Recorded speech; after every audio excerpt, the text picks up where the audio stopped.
তোমরা কি নিয়ে বসেছো?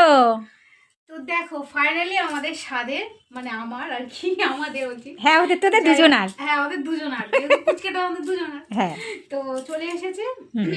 আহ, কেমন হয়েছে তোমরা তো অবশ্যই জানাবে। তার আগে কয়েকটা কথা না বলেই পারছি না। অনেকদিন আগে এক দিদিভাই এটা আমাকে পাঠিয়েছে। দিদিভাইয়ের বাড়ি হচ্ছে বারুইপুরে।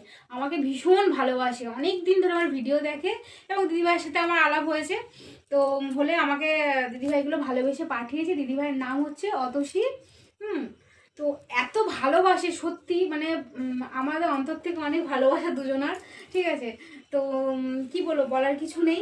অনেক অনেক ধন্যবাদ। আর এগুলো কাস্টমাইজ করাতাম আমি নিজে বলেছি, দিদি তুমি একটু এগুলো আমাকে সাজিয়ে দেবে, রং টং করে দেবে।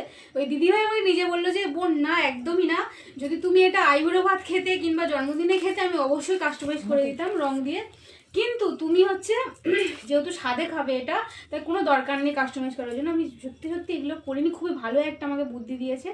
আর এগুলো সত্যি তো রং তুলি দিয়ে করার কোনো দরকার নেই, অনেকেই করেছে দেখেছি, কিন্তু আমি এইভাবে সিম্পল রেখেছি, তাই না বলো? এটাই হচ্ছে ব্যাপার। তো অনেক অনেক ভালোবাসা। দিদিভাইকে নিমন্ত্রণ করেছিলাম, হ্যাঁ দিদিভাই আসতে পারছে না একটা কারণে, তো পরে অবশ্যই আসবে। আর দিদিভাই আমার তো ভিডিওটা দেখলে অবশ্যই কমেন্টে বলবে। আচ্ছা, এই হচ্ছে এই দিদিভাই কি আসবে? আসার তো কথা ছিল, কিন্তু একটা প্রবলেমের জন্য আসতে পারছে না, এটাই আর ও আচ্ছা, এইটাই। তো যাই হোক, কেমন লাগলো আর কমেন্ট আমার সমস্ত জিনিস ভাগ বসাবে, এই আমার সবসময় পাশে পাশে থাকে, বুঝতে পারলে তো। আর কালকে থেকে ফেসিয়াল করছি চুল